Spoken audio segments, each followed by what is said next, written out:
was just thinking about it, like, you know what, if only Jesus has taken some support from our Vedic astrology at that time, he would have predicted better, right? When to come back. Anyway, so we are very fortunate. We are blessed with the presence of many of you, the scholars, the Buddhijeevi here on the stage, in this room, and are enlightening us with your knowledge. We certainly have the opportunity to learn regarding all the expertise that you have, and I believe this time what they have given is not enough. Shivram. I think each person could probably use the whole day in order for us to understand, listen to, understand, and absorb, and take that information and communicate in our communities, which is needed as we are being bombarded by various organizations about anti-India. So that's my 2 cents. Well, I've given the responsibility to introduce. So our next speaker is Srimati Ashwini Sahasrabudhe. She's a finance professional, and she brings over 30 years of experience from the corporate finance world of India and US. She has held leadership positions in multinational organizations and recipient of several awards to her credit in finance. She's a Vedic astrologer, so I think that what I was talking about is he should have come to you. And a consultant in traditional and KP astrology. She researches in ancient Indian narratives, meditation, empirical aspects of astrology.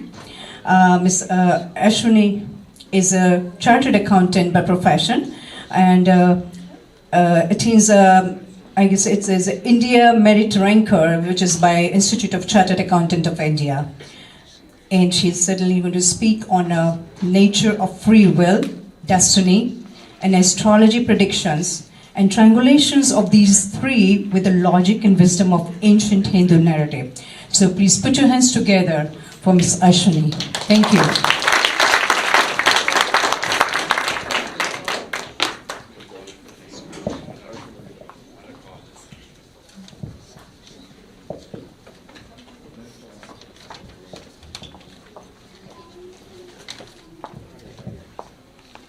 Namaskar, Jagdamba. Namaskar, everyone. I'm just going to test this. Yeah, it works. Thanks, Raj. In this presentation today, I will try to address 2 very frequently asked questions to me. The first one being, is astrology a science? And the second one being, is everything predestined? Is it free will versus destiny? What is the role of destiny? I'm sure in the audience today we will have a few people who must have consulted some Jyotishi, some astrologer at some point in time. There will be a few who are convinced that sab kuch vidhi likit hai, everything is predestined. There will be a few who are not sure whether to believe in astrology or no. And there will be a few who definitely think it's humbug. Let me try to answer these questions to the best of my ability. Now, before trying to answer the question, is astrology a science? Let me try to sum up what is astrology in a couple of slides, though it is going to be a tip of the tip of the tip of the iceberg. So,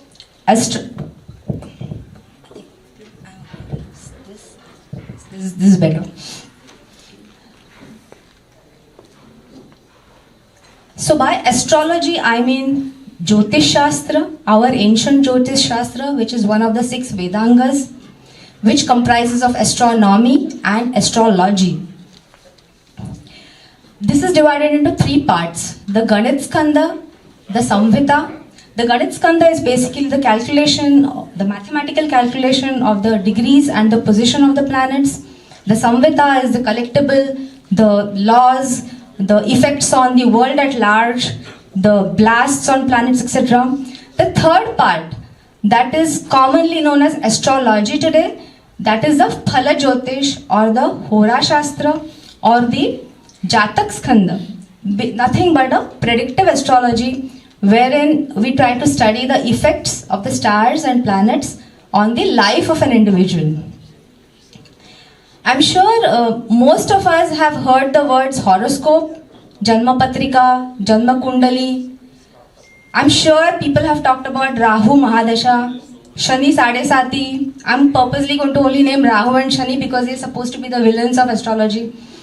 I'm not going to talk much on Guru and Shukra because they are the heroes.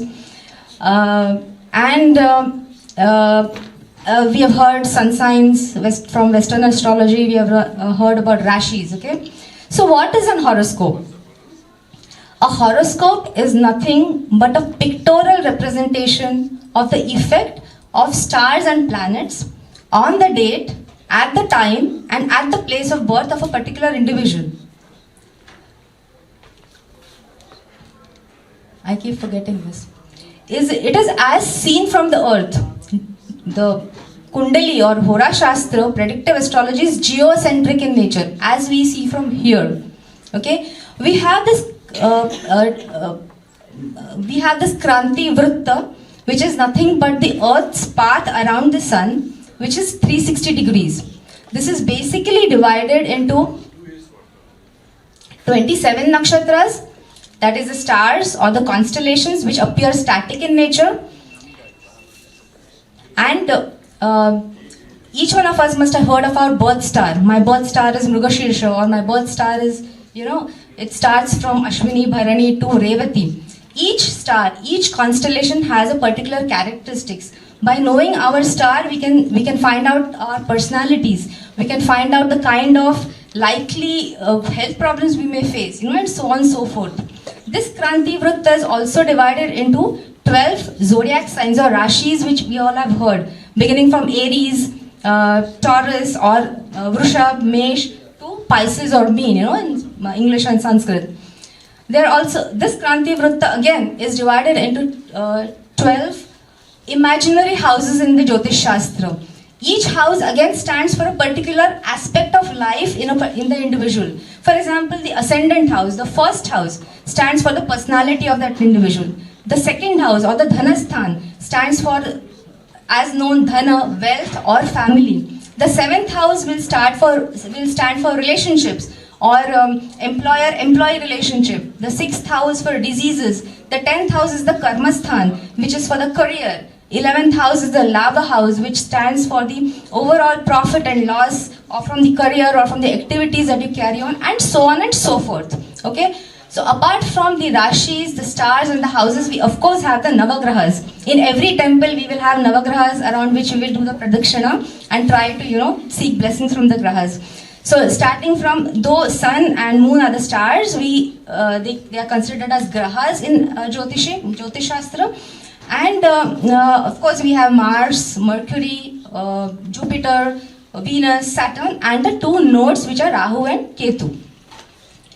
Now, apart from all this, so all this has a place in the horoscope of an individual, in a patrika or a kundali of an individual. Apart from this, there are things like the Mahadasha, the Antardasha, that is the transit periods of all the planets, the Gochar Brahman, that is a daily transit, something called the ascendant sign, that is the sign which was on the eastern horizon at the time when the person was born. Then also the drishti, the planetary aspects, the various yogas, the avasthas, the strength of the planets, the karyakatva. Each graha has a karyakatva. For example, Ravi is called the Pitrukarak or the Atmakarak, the sun. Moon is called the Manakarak. So by understanding or studying the strength of a moon in a horoscope, we can find out the mental ability of a person from the horoscope. So I'm not trying to teach astrology. For that you'll have to enroll in my class. But what I'm trying to do is trying to tell you the various things that go into a predictive astrology or Phala Jyotish. And now with all this you will have a question. Now then, is it a science? Let's try to come to the definition of science. What is science?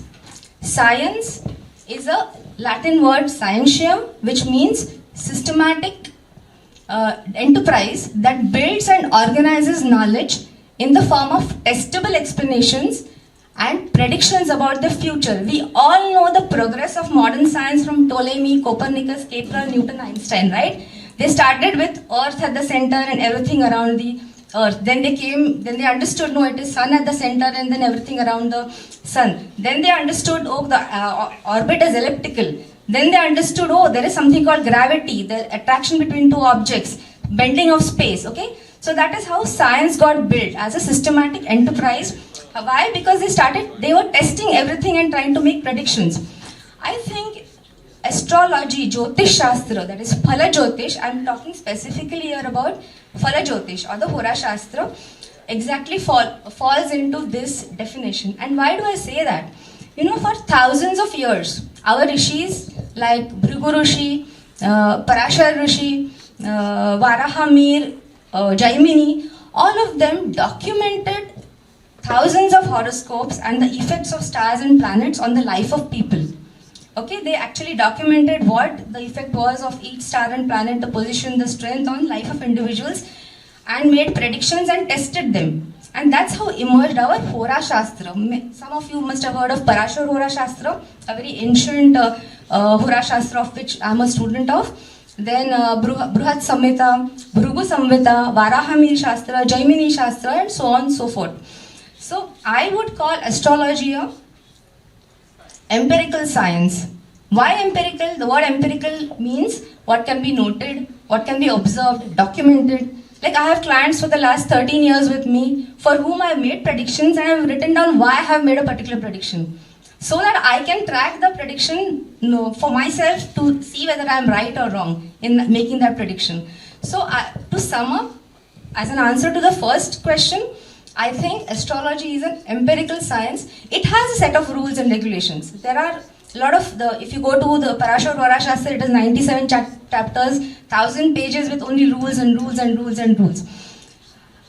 You would have noticed that there are so many permutations and combinations that one needs to take into consideration. For example, in the audience, there will be 5 people with a Sadi Sati going on. But the effect of Sadi Sati on all the 5 individuals will be different because of so many things at play, other than only the Sadi Sati.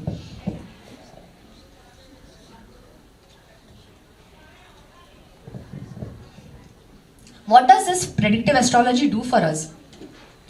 It shows you the mirror. Through an horoscope, one can find out what kind of a person you are. Your strengths, your weaknesses, your passions, likes. Still, some of us are short-tempered. Some of us are very cool. Some of us like art. Some of us like music, sport, math, science. So the personalities can be actually calibrated with the help of an horoscope. Your pattern of your life, the likely pitfalls, the likely good times, like a weather forecast. If I want to go for a hike tomorrow, the first thing I'm going to see is the weather. If there is 80% chance of a rain, then I will still think whether I still need to go to the hike. If I want to go, then I'm going to take the precautionary measures. So that is what astrology or Jyotish Shastra is. It is empirical and it is like a weather forecast. What all can be addressed with the help of it? Health, career, education, relationships, even questions like will I be selected in the green card lottery in the next coming month? All these kind of questions one can try to address. The entire empirical astrology I've tried to sum up in the form of a picture.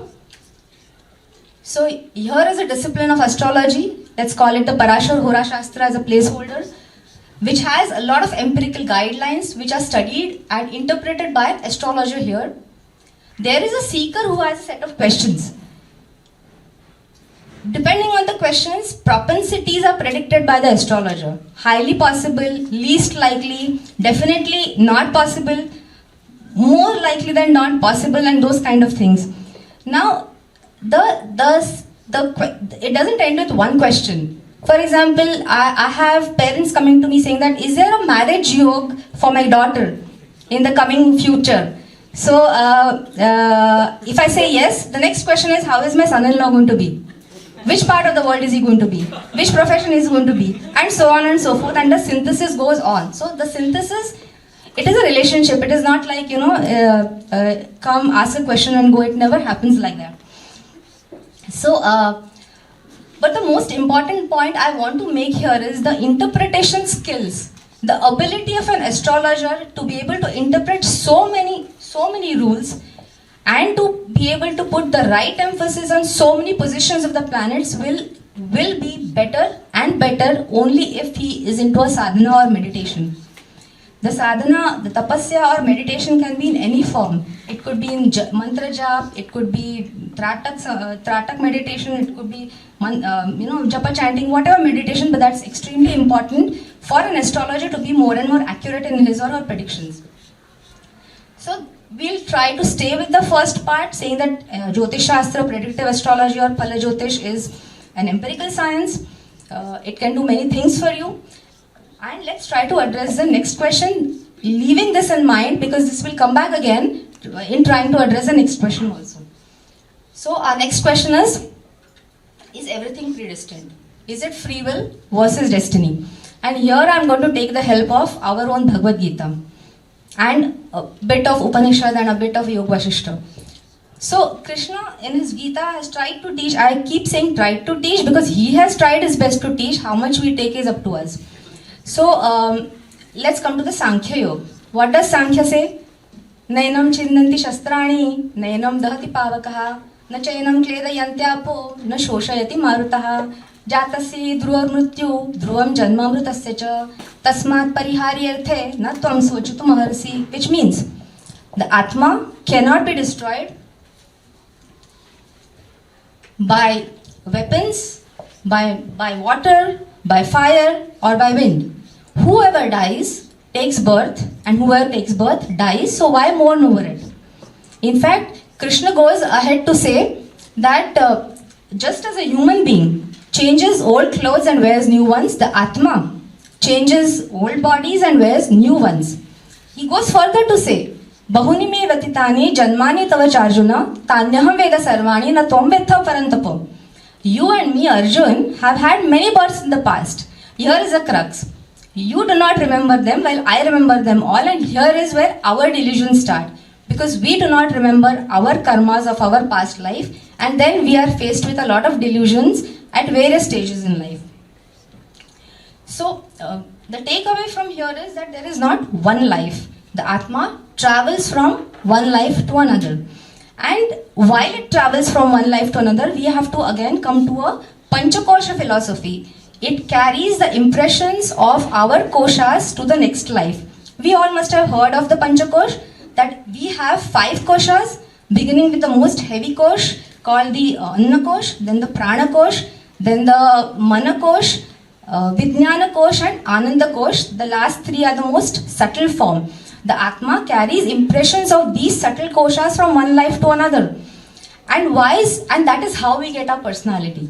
You know, each one, as I said, we are born with certain characteristics, our own pet peeves and our own eccentricities. And why is that? Because we have had several lives, we have done several kind of karmas, and then we are born with certain personalities.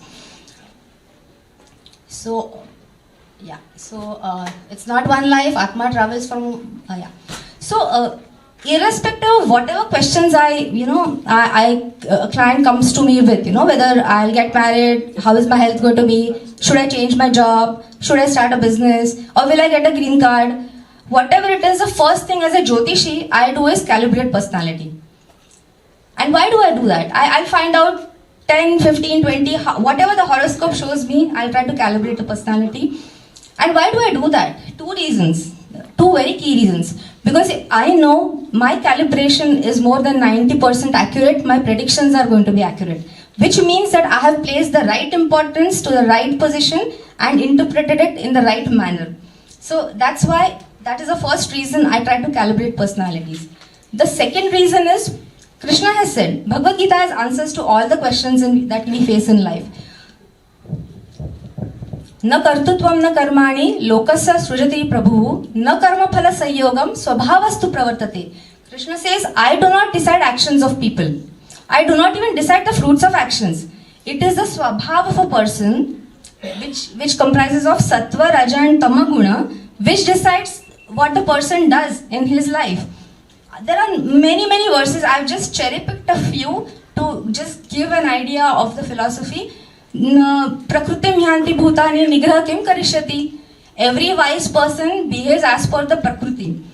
So that is the second reason calibration of personality is very important, because the kind of decisions that you take in life will depend upon your personality that you are born with.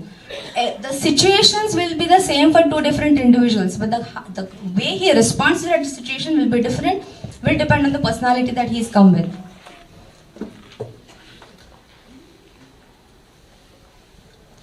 So I'm trying to address,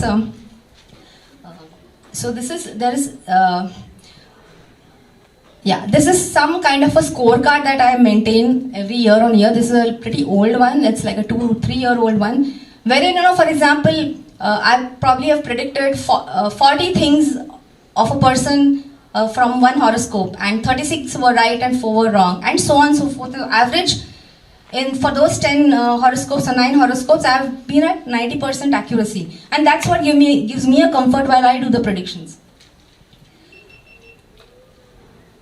So then, is everything predestined?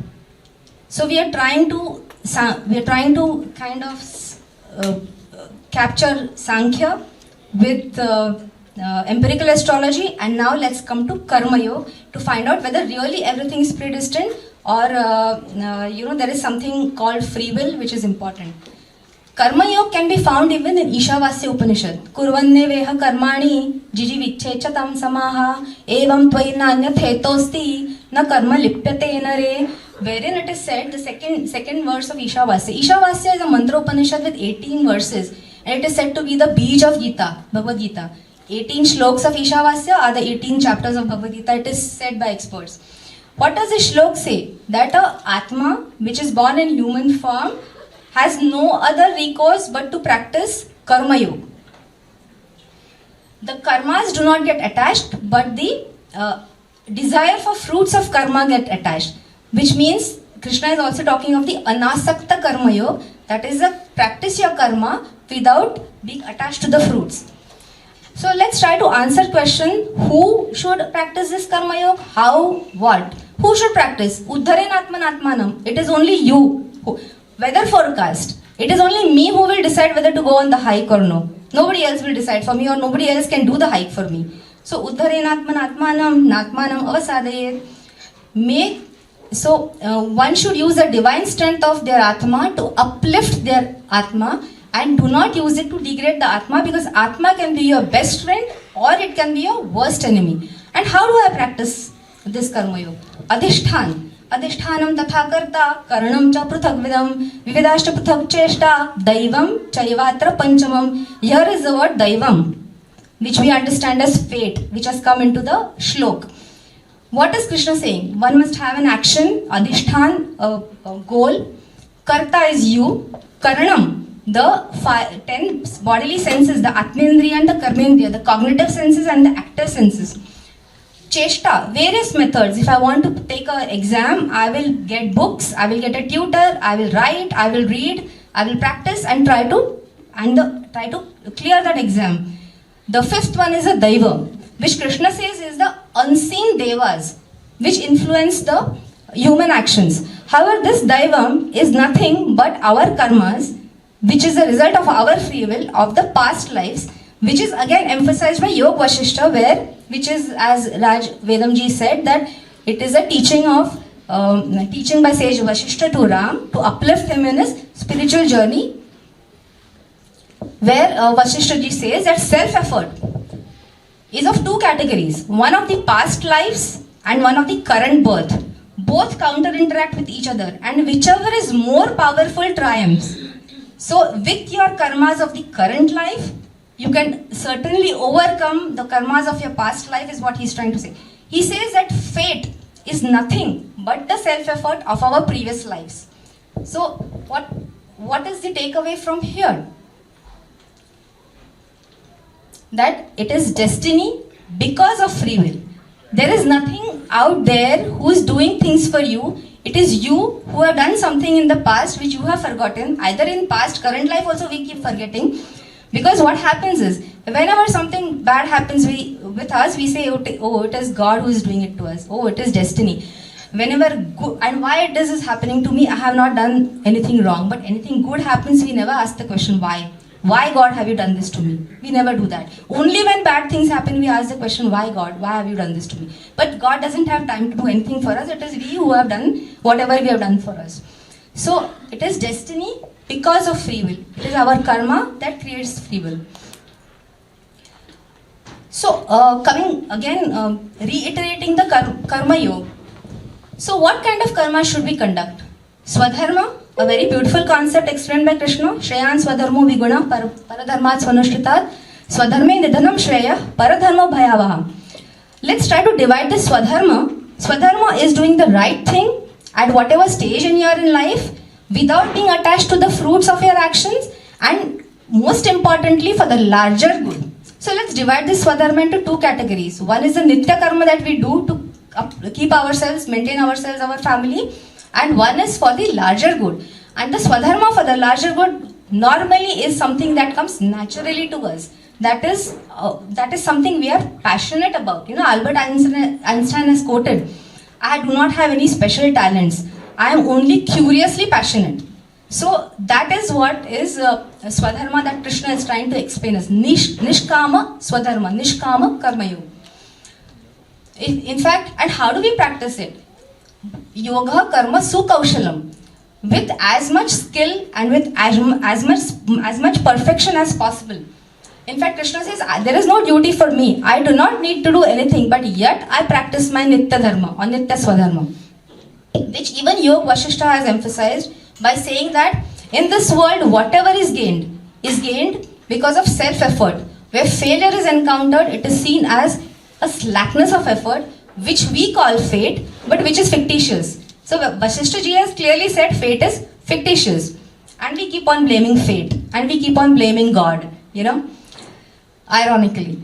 So by constantly, the takeaway is that by constantly striving to be on the right path, we unconsciously keep shaping our destiny. Now this entire karma siddhanta, since I've been in corporate finance for 30 years now, I built up a karma balance sheet a few years ago. So we all have businesses or we work somewhere, and we know that every business needs a financial statement, and every financial statement has a balance sheet and a profit and loss account. So and every balance sheet has a liability and an asset side. Now these are very broad categories. Please don't grill me upon, oh no, you forgot this category, and you know. This is a very, very broad karma siddhanta, which I've tried to. So the liabilities are of course equity and reserves, which I call the purva sanchit. All that we have brought from our previous lives. That is our purva sanchit. The loans are the karma, the karmas of our ancestors that we can draw on. The pitru runa that we all know of. The fixed assets is me. My body, my intellect, my emotions, my convictions. The working capital on the asset side is my current birth situation. The family that I have been born with, my parents, my resources, my extended family, the society, etc. in which I have been born in. So this is nothing but my Janma Patrika. This Janma Patrika and this karma balance sheet is very, very similar, because that's what I have come with. Now what is a profit and loss account?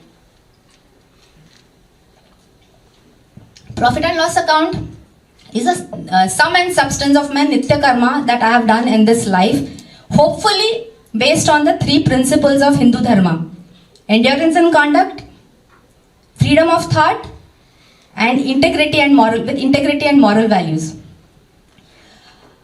Yeah, I won't take more time. So if I have conducted my life with these principles and my net karmas are positive, they will get added to my equity, my purva sanchit. If my good karmas are less in overall, then they get reduced from my equity, and the chakra continues. So to sum up, I just have two more slides. To sum up, the emphasis of free will can be seen in this shlok in the 18th chapter. It's a very beautiful shlok. And whoever asks me, is free will more important or destiny? This is one shlok that I tell that person. So, Bhagavad Gita could have ended in the 2nd chapter, where Krishna has given the entire Sankhya, But Arjuna has many questions, so it extended to 18 chapters. At the end of 18th chapter, Krishna tells Arjun, Itite jnanam akhyatam guhyat guhyataram maya vimrusheta dasheshena yathechasi tatha kuru. Arjun, I have given you this secretive knowledge, this deep knowledge. Think over it and do what you think is right. So he is giving complete free will to Arjun to decide what he wants to do. And I mean, that is the emphasis on karma. Throughout Bhagavad Gita, Krishna tells Arjun, go and fight. Do your swadharma, kshatriya swadharma. Go and fight, go and fight, go and fight. So, of course, we have the horoscope that will indicate the pattern of life, that will show you your mirror, your strengths that you can capitalize on, your weaknesses that you need to work upon, the possible bad times, the possible good times. But it is Jyotish Shastra, right? Jyoti Shastra. A Shastra that shows you light on the road. But the road is something we have to walk.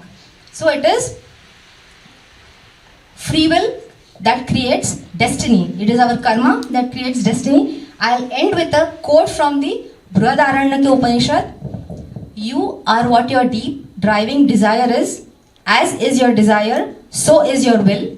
As are your wills, so are your deeds. And as are your deeds, so is your destiny. Thank you.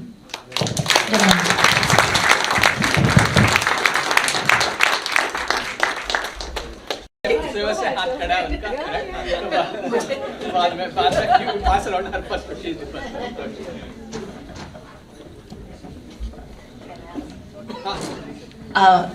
Yeah, thank you. So, ma'am, you were talking about the free will destiny. So, we all know like there's a prarabdha karma, sanchit karma, from the Sankhya Yoga to the Yoga Vashishta, everything. But if I have to tell to a layman or a person who cannot, I'm a Vedantic student, so I know all that one. But if I have to tell to a person who don't know the Vedanta, and he says that or she says that, you know, the astrology is everything, not like the karma. Because if the karma is there, then you don't need to really go into the astrology and wear the stones, etc. I mean, like, there are so many people must be sitting here wearing the stones, though I don't believe it. So how you will just create a relationship that, yes, it has to be there. I mean, there is a relationship between the astrology and the prarabdha karma and the sanchit karma. Thank you. So, yeah, thank you for the question. So the first thing anybody comes to me for consultation, most of them is on the phone. I say, is there a problem? They say, nahi, thoda kuch dekh lena. I said, then don't come to me. Because if everything is going smooth, please do not go to any astrologer. That is the first thing I will say. Do keep doing what you're doing because that's working for you. Normally, if there is a problem, people should, like if we have a health problem, we go to a doctor, forget the annual checkups. We do not do annual checkups at all because we do not believe in doing annual checkups. If everything is fine, if I can run 5 miles, I don't need to go to a doctor to do my annual checkup. So, similarly, for astrology, if the first thing you should say is if everything is smooth, you don't need to go to an astrologer. Does that answer or? Makes sense. Makes sense. Yes. And then what about like some people they wear the stones and they think like the things will get okay.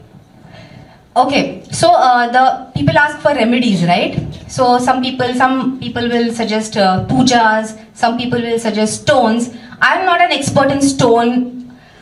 I can give pujas, but I am not sure that whether the pujari is authentic or no. So I don't even recommend pujaris. What I believe empirically, and also by experiences that mantra jap works. It has worked for my client. It has worked for me, for my family. So I recommend mantras, which does not cost anything but your time. And as I think Swamini ji said in the morning, you have to go inward, right? Mantra jap helps you to go inward. So I don't want to comment anything about stones or pujas because I am not an expert, but I normally do not recommend.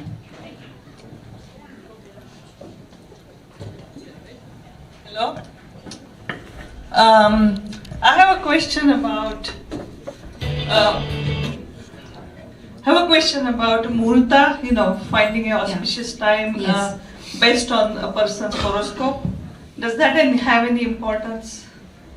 So they say in faith lies cure, right? If you believe, yes, it has importance. Yes, there are certain good muhurtas It's good? Yeah. Muhurta Shastra is a part of Jyotish. Again, I am going to refer to Swamini ji, who said that every day is a good day for us. I feel every moment is a good moment for us, if you want to do a good deed. Any other question? I have one. Can I ask? Okay. Vishwamitra and Ram's guru. Yeah, since the mic is here, can we take his question and then I can come over there? Sure. Thank you. Okay. In some Indian astrological magazine, so the editor, some Gayatri Devi or something, commented on then, this is a few years ago, freshly published Australian research into astrological results, and that was entirely negative. Now, that was among Western astrologers. So her comment in this Indian astrological magazine was, this proves that Western astrology is no good. See, you have to come to Indian astrology. Well, the thing is that very probably, of course I haven't taken the test, but very probably the arguments used by these Australian researchers against Western astrology would equally count against Indian astrology. Anyway, the test has not been taken. But so my question to you is, do you know of any tests that Hindu astrology has passed? You see, where it has proven this works? Okay, I'm not aware of any such work where these tests have been passed. The difference between the Hindu astrology and Western astrology is ours is a nakshatriya system. It is sidereal, right, Nilesh? Ours is a sidereal system, the Aryan system, and we believe in nakshatras. The Western astrology is tropical in nature. It's Sayan astrology where they have fixed the equinox points from vernal equinox to vernal equinox, and that's the difference. They do not consider the nakshatra system. So I am not aware, LSG, about that study at all. I have not come across. So my question is, Ramchandra, Shri Ramchandra, Shri Ram, yeah. Dasrath had all greatest gurus, Vishwamitra, Vasisht. They predicted tomorrow his Raj Abhishek, and then he has to, within 24 hours, he has to go give up everything and go to the. So is it a destiny, or where did things go wrong? I mean, I as a layman, I just think about what went wrong? Oh, yeah, in terms of mathematics and our predictions, everything was done so well, and then rest of the things is history. It is nothing but an effect of Dashrath karma in the past, right? Thoda yahan pe? Yeah, okay. It was nothing but the effect of Dashrath's karma of the past, Kaikeyi's karma of the past. Now, an astrologer, according to me, with my limited experience of 15 years as a professional astrologer and 30 years as a student of astrology, with whatever knowledge we have today through Parashar Rora Shastra or Krishnamurti Paddhat, one shouldn't, I wouldn't say that I will be 100% correct on all the 100% times where I do the predictions. I would say if I'm correct, on an average, 90 to 95% times I'm there. So possibly all the Vishwamitra Vasishta fell into the 5% category and they were wrong.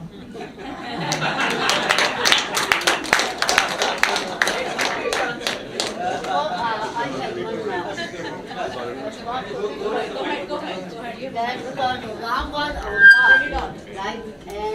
And he grew. So Bhagwan Ram was avatar, and he knew everything what is going to happen. So for him, I would say it is his free will to go to the forest. Yes. That's what I think. Yes, absolutely possible. It has to be stay away from this. Can I say? Question था? Was it question? So I'll try it later. Because the most startling prediction was done in 1326. And for Hamir Singh was Maharaja Pratap's ancestor. And if we say Maharaja Pratap was half as good as Hamir Singh, it will be exaggerating Maharaja Pratap. So, but Hamir Singh actually, the Tughlaq sent army of 2 months, and all his Samans and people. He's the father of guerrilla warfare. 1300. He was only 13 years old, became Maharana, first Maharana, and then when everyone left, and he was left alone. So because they fought many battles, and then all the soldiers they left. So he went to Tirth Yatra to. So I'm not giving the evidence, which is the most startling production in astronomy was done. It is in the book Maharana, which we were selling. So I just want to support her. Yeah, I'm telling. The question is the support for her. Okay, so what happened? He stopped on the way to Dwarika and Somnath, and he stopped on the Charan village, and I told this story to Swamiji. After reading it, she's going to read the book. Okay? So what happened? He went to a sadhu, and he told what happened to him, and then sadhu told him, brother Hamid, you go back to Chittor, and I give you Ashirwad, 2 things will happen. So he said, I don't even have a horse. How will I fight more further? She said, 3 weeks later, my son will come with 500 horses and horsemen, and then you recover Chittor. Secondly, she made prediction. Yeah. No, I'm finishing one more sentence. She said, then you will get a marriage proposal. Do not say no from unexpected source. So marriage proposal was like an insult to him. It was from the Chittor who was ruling Chittor, took away another Rajput, put by Tughlaq. He sent marriage proposal of his daughter. So Hamid Singh accepted it. It was a prediction. And Rajkumari helped him recover the Chittor with 500 horses. Ask your question, sir. Ask your question, please. Ask your question. Yeah, let me speak.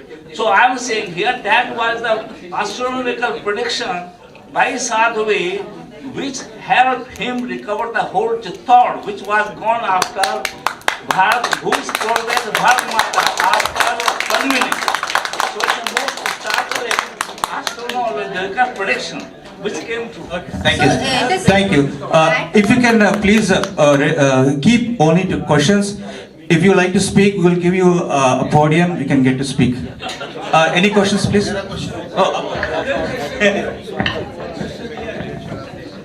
So, quick question from me. No, that's okay. I did disclose too much. So, how much part the faith plays into whatever you do, and how does it really change anything? This is all based on complete mathematical calculations as far as I see. How does it change the mathematical calculations when or whatever you're supposed to do with faith or not faith? Yeah, so the Ganit Skanda of Jyotish Shastra, that is the calculation part, is mathematical. The degrees on which the planets are, their positions, their strengths, etc., that is mathematical. Where the personal thing comes is the ability to predict those rules, to interpret those rules, and give the right weightage. And there, as human beings, as a human astrologer, one can make a mistake, is what I think. Also, I've read that the science that we know for 5,000 years ago, a lot of it has got, we don't know it completely today. A lot of it has got destroyed also. Some of the rules have got destroyed. Also, because it is empirical in nature, we will have to modify. For example, Shani in 7th house means late marriage. That is a rule. Parashura. Late. But late when? 5,000 years ago, marriage at 14 was also late. Today, marriage at 34 is also not late. So there is no point in me predicting to somebody that it's late. So I have to also change, because it's an empirical science, remember. So mathematics is correct. It's accurate. The horoscope has to be mathematically correct. But my ability to be able to interpret the rules, to give the right weightage will depend upon my experience, my sadhana, my tapasya, and my inaccuracies or inefficiencies. Yeah, I have a question. Yeah. Yeah. The mantra japa and all what you said, I fully agree. But why is it that when the Saturn is when you have a 7.5 Saturn and when the Saturn is in the 8th room, why is it that it has so much hold on the person that things do not go right, how much ever you are positive and how much ever you try to do work against that in making it work, it never succeeds. And why is that? I have Saturn in 8th. Me too. Indeed. Right now. But I don't agree with this because empirically it's not been like that. So it depends upon the other counter positions in the horoscope also. Your manabal is extremely important. How strong your Chandra is in the horoscope will determine a lot of things. Does it mean that if you have a Chandra Dasha at that time, do you think it works better or it doesn't? I wouldn't be able If it is Chandra Mahadasha, like you had written there, the Chandra Mahadasha, so many people do have Chandra Mahadasha now, the Mahadasha, not the Pratyandasha or the Antardasha. Yeah, I understand. So does that have, because you said the other things also matter? Everything matters. Yes, yeah. that is true, but the usual thing is that the 8th room is worse than the 7.5. That is what I have heard, and We will take it offline. yeah. No, but do you have anything to say that what can be done for that, as you have done the astrology? So I am a Devi Bhakt for the last 30 years. Okay. I do Devi Upasana and that has helped me in overcoming all the so-called negative or so-called villains of my horoscope. Okay, so what is the mantra japa that you said? What type of mantra do you use? We'll take it offline. Okay. Yeah, because it's not possible to answer this like this, Krishna, done. Done? Thank you.